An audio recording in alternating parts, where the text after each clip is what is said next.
I remember a specific night. I think I was 37. I'd been lying in bed for maybe 2 hours, not sleeping, just thinking, planning, running through every possible thing that could go wrong the next day, the next week, the next year. My mind wouldn't stop. It was like it had its own engine and no off switch. And at some point, somewhere around 2 in the morning, I thought, I should pray. So I did. I closed my eyes and I tried to bring it all to God. The job pressure, the decisions I couldn't make, the future I couldn't see. And instead of peace, I just kept planning. Inside the prayer, I was asking God for help with one breath and calculating backup plans with the next. That night, I realized something I didn't want to admit. I wasn't really trusting God. I was reporting to Him, and then immediately taking the problem back, like I'd handed something over and grabbed it again before He could even respond. If that sounds familiar, if your mind is always 10 steps ahead, always solving, always preparing for the worst, this is for you. Because what I found after that night changed something in me, and today, we're going to bring that same weight to God together. Before we go any further, if this is already hitting somewhere real, there's a new prayer here every single day. Subscribe so you don't miss it. And if this is something someone in your life needs to hear right now, a like helps them find it. Okay, let's go into this together. There's something that happens to a lot of people, and almost nobody talks about it openly. You wake up in the morning, and before your feet even touch the floor, your mind is already running. What do I need to do today? What could go wrong? What's that thing I said yesterday that I shouldn't have? What's happening next week? What if this doesn't work out? What if that decision was wrong?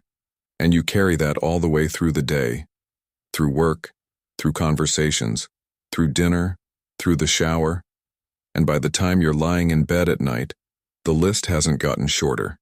It's gotten longer, because your mind kept adding to it all day. That's not laziness. That's not weakness. That's actually what a mind under pressure does. It tries to protect you by thinking ahead. A 2024 study from the American Psychiatric Association found that 43% of adults said they were more anxious than the year before. That number has gone up every single year for the past 3 years. So if your mind feels like it doesn't know how to slow down, you're not alone in that. Not even close. But here's the part that nobody names directly. It's not just exhausting, it's spiritually exhausting. Because when your mind is always 10 steps ahead, always in tomorrow, always in next month, always in the worst version of what could happen, there's no room left for God in the present. You're not here. You're somewhere in the future, trying to solve a problem that doesn't exist yet. And then you try to pray, and the words come out. But the mind is still running underneath them. And at some point, you stop and think, is this even working? Is He even hearing this? I know that feeling. I lived inside that feeling for years, praying with my mouth while my mind was already 3 conversations ahead, asking God for peace while mentally rehearsing the next difficult situation. And the hardest part? It didn't feel like a problem with my faith. It felt like I was just being responsible, like I was doing what any serious person does, thinking things through, staying prepared, not being caught off guard. But underneath all of that, underneath the planning and the calculating and the preparing, there was fear. Just fear. And what most of us do when we feel that fear, the thing that almost everyone reaches for, ends up making it so much worse. I did it for longer than I want to admit. And what most of us do, when the mind won't stop, is try harder. We think more. We plan more. We add to the list. We open a notes app at midnight and start writing down every possible scenario so we can feel like we have some kind of handle on it. We research. We prepare. We run the numbers again. We rehearse the conversation we haven't had yet. And sometimes, we even bring that into prayer. We sit down and we say, God, I need help with this. And then, in the same breath, we start telling Him exactly how we think He should fix it. We give Him the problem and the solution. We pray with the plan already written. And when we finish praying, the mind picks right back up where it left off. Because we never actually stopped. I did this for so long. I remember nights where I'd pray for 20 minutes and feel more anxious when I finished than when I started. Because what I thought was prayer was actually just thinking out loud with my eyes closed. I wasn't surrendering anything. I was rehearsing everything and calling it faith. The Barna Group found that nearly half of millennials and Gen Z, 49%, report being paralyzed by the fear of making the wrong decision. Nearly half. And the instinct of almost every single one of them is the same. Think harder, prepare more, cover every angle. Because if I can just account for every possibility, I'll be safe. It feels responsible. It feels like what a serious, thoughtful person does. But here's what I eventually had to face. All that extra thinking wasn't solving the fear. It was feeding it. Every time I tried to calculate my way to safety, my mind confirmed that there was something dangerous out there that needed to be calculated. The anxiety didn't read my planning as reassurance. It read it as evidence. Something must really be wrong if we need to think about it this much. And the prayer version of this is maybe the hardest to admit. Because it looks like faith. It sounds like faith, but somewhere in it and underneath the words and there's a grip that never opens. You're asking God to carry it while your hands never let go. I know because my hands never let go either. For years. And understanding why that grip is so hard to release, that changed everything for me. Because when I finally understood the real reason this doesn't work, the solution became obvious in a way it hadn't been before. So why doesn't it work? Why does thinking harder make the anxiety worse? And why does praying with a plan leave you feeling just as heavy as before? Here's what I came to understand. And when I got it, really got it, I remember sitting with it for a while. Because it was so simple that I felt almost embarrassed it had taken me that long. The problem with trying to control the future through thinking is this. Every time you do it, your brain receives a signal. And the signal isn't everything is fine. The signal is, there must be something dangerous enough here that I need to keep working on it. You're not calming the anxiety, you're confirming it. It's like trying to put out a fire by pouring more fuel on it carefully. The effort is real, the intention is good. But the thing you're adding to the situation is the exact thing that makes it grow. Researchers who study what happens in the brain during prayer and meditation found something that surprised a lot of people. When a person genuinely surrenders, not just says the words but actually releases the grip, the brain shifts. It moves out of the loop of rumination, where the same thought keeps cycling, and into a state of acceptance. The cortisol, the stress hormone, drops. Not because the problem is solved, but because the mind is no longer treating itself as the only thing standing between you and disaster. The body was never designed to carry everything. There's something in us that knows this. And then there's the spiritual piece, which is where it gets honest. Philippians 4, Paul writes, "Don't be anxious about anything, but in everything, by prayer and petition, with thanksgiving, present your request to God." Most of us have heard that verse. Some of us have it memorized. But I used to read that as a command. Stop being anxious. Just stop. And I'd feel guilty that I couldn't. What changed for me was reading the next part, because Paul doesn't say the peace comes after you figure it out. He says the peace comes after you give it. And then, and this is the part that stopped me, he says the peace will surpass understanding, not match understanding, not come after understanding. Surpass it, which means the peace isn't waiting on the other side of having all the answers. It's available right now, before the answers, without the answers, the moment you actually let go. And that's where the grip becomes the problem. Not because God is waiting for perfect surrender, but because a hand that's still holding on can't receive anything new. I spent years praying with open words and a closed hand, and I kept wondering why nothing was landing. Now I understand. And once you see it this way, the solution is actually simpler than you'd expect. Before I get there, just one quick thing. Before we get to the solution, I want to take 1 second and tell you something honestly. What I just described, Praying with open words and a closed hand, showing up to God and never actually letting go. That was my life for a long time. Years. And one of the things that finally started to change that wasn't a single moment of breakthrough. It was structure.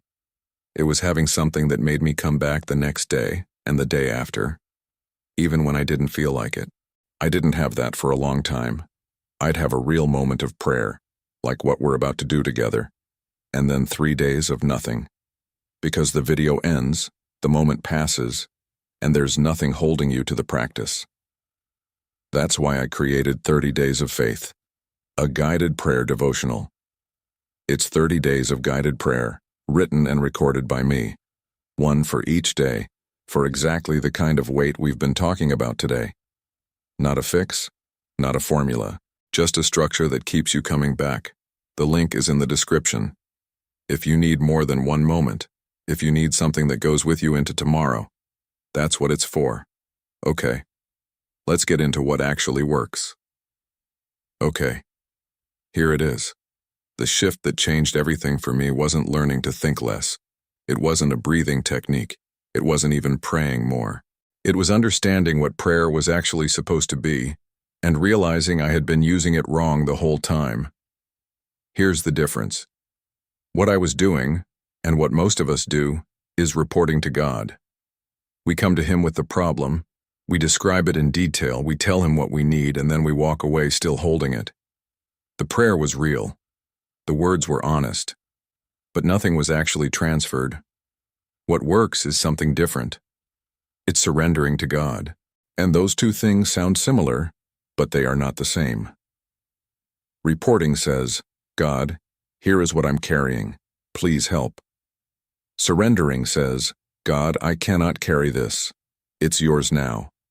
I am choosing to stop being responsible for the outcome. That second one is harder, because it requires something the first one doesn't. It requires actually letting go, not pretending to let go, not handing it over and then checking on it 10 minutes later. Actually releasing the grip. And here's why this works, specifically against the overthinking. When your mind is running, when it's calculating and planning and preparing for every possible disaster, it's doing that because some part of you believes you are the last line of defense. That if you stop thinking about it, something will go wrong that you could have prevented. The anxiety is your mind trying to protect you by staying in control. Surrender interrupts that.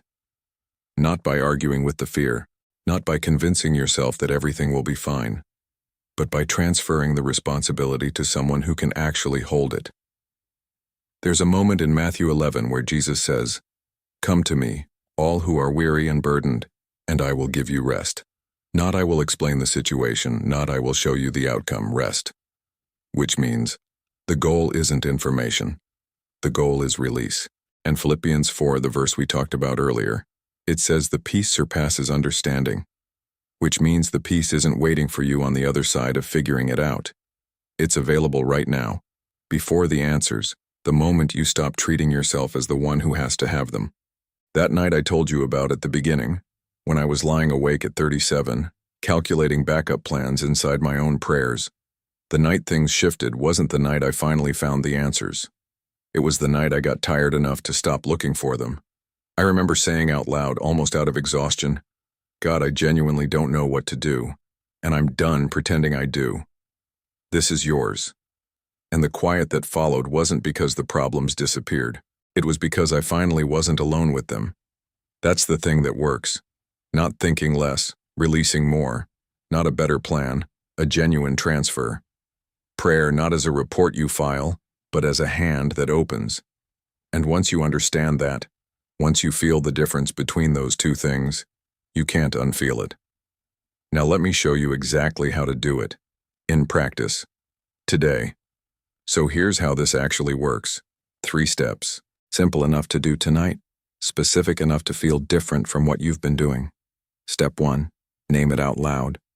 Before you try to surrender anything, name it, not in your head, out loud, or close to it. A whisper is fine, but get it out of the loop inside your mind and into actual words. Something like, God, Here's what's running through me right now. And then say it. The job situation, the conversation you're dreading, the decision you can't make, the thing you've been calculating for 3 weeks. Say it like you're telling a friend, not like you're filing a complaint, just, this is what's here. I used to skip this step because it felt unnecessary. I thought God already knew. He does. But saying it out loud does something for you, not for him. It moves the weight from inside your chest to somewhere outside of it. It makes it real in a different way. And that matters before the next step. Step 2, the transfer prayer. This is the one that changes things. After you've named what you're carrying, you say this or something close to it. God, I can't carry this. I don't have the answers. I'm not supposed to have all the answers. This is yours, and I'm choosing to stop treating it like it's mine to solve. That's it. No performance, no long explanation, just a deliberate, conscious act of opening the hand. Now, the first few times you do this, your mind will take it back almost immediately. You'll finish the sentence and 30 seconds later you're calculating again. That's normal. That doesn't mean it didn't work. It means you're human. When that happens, and it will, you don't start over. You just return. God, I'm giving this back to you. One sentence. As many times as it takes. I do this on the way to difficult conversations. I do it at 2 a.m. when the ceiling won't stop being interesting. I did it this week. It doesn't get completely effortless praying, but it gets more natural. And the gap between the anxiety and the release gets shorter over time. Step 3, 60 seconds of silence. After the transfer, don't rush back into the day. Don't pick up your phone. Don't start the next thought. Just sit for 60 seconds. I know that sounds small. It's not. That minute of silence after genuinely giving something to God is where I started to feel the difference. Not every time, but enough times to know something real was happening. The quiet isn't empty. It's the space where the weight actually starts to settle somewhere other than on you. If thoughts come, and they will, don't fight them. Just notice them and come back to the breath. He's got it. I gave it. I don't have to pick it back up right now. 3 steps. Name it. Transfer it. Sit in the silence for 60 seconds. You can do this alone. You can do this in a car. You can do this in the middle of the night when the anxiety won't leave you alone. You don't need anything except the willingness to actually open the hand, not just describe opening it. Now let me give you a simple plan for starting this today. Not someday. Not when things calm down. Here's the plan. And I want to keep this simple. Because simple is what you'll actually do. Tonight. Before you go to sleep, not when you feel ready, not when things calm down tonight. Do the 3 steps once. Name what's running through your mind. Transfer it. 60 seconds of silence. That's it. That's the whole plan for today. One time. 5 minutes or less. If you've been carrying something heavy for weeks, you're not going to unload all of it in one night. And that's not the goal. The goal tonight is just to practice opening the hand. To feel what it's like to say this is yours and mean it even a little, even imperfectly, for the next 7 days. Do it once a day. Same time if you can. I do it at night, but some people find morning works better. The consistency matters more than the timing. And here's what I want to tell you about those 7 days. The first day will probably feel a little strange, like you're going through motions. That's normal. Don't judge the first day by how it feels. Judge it by whether you showed up. The second day is different from the first. The third is different from the second. Not dramatically, but something starts to shift when your nervous system learns that there's a place to bring this, and that the weight doesn't have to stay entirely on you. If you only have 2 minutes, skip the naming. Go straight to the transfer. 1 sentence out loud. God, I can't carry this. It's yours. Then 60 seconds of silence. That's the minimum. That's the version for the nights when everything is too much and you don't have the energy for anything longer. It counts. It still works. Don't let the perfect version be the enemy of the version that actually happens tonight. I've been doing this for years now, and I won't tell you it's always clean or easy. There are nights I give something to God and take it back before I even finish the prayer. And I give it again, and sometimes again after that. But the difference between now and the years I spent with a mind that never stopped is that now I know where to take it. And every time I bring it to God, even badly, even with a mind that immediately starts calculating again, I'm practicing the thing that changes me, not the outcome. Me. You came here today because something is running through your mind that won't stop. And I hope what you're leaving with is this. You were never meant to carry it alone. The overthinking isn't weakness. It's what happens when someone who cares deeply has been trying to protect themselves with the only tool they knew. Now you have a different one. And if you want to keep going, if one video isn't enough and you want 30 days of this, one prayer at a time, I have something for that too. I want to go back to something for a second. That night I told you about at the beginning, lying awake at 37, running the same calculations over and over, praying with my mouth while my mind kept working. That was a man who believed the only thing standing between him and disaster was his own ability to think fast enough. I don't want that for you. And I don't think that's why you came here today. You came here because something is heavy, and somewhere underneath the overthinking, underneath all the planning and the preparing and the calculating, there's a part of you that knows you weren't made to carry it alone. That part of you was right. If today was the beginning of something, if you want to keep going one day at a time with a prayer that meets you exactly where you are, 30 days of faith, a guided prayer. Devotional was built for that. 30 days of guided prayer, narrated by me. One for each morning or each night for the next month. Not a formula, just a practice, a reason to keep coming back. The link is in the description. It's there whenever you're ready. Before you go, leave something in the comments.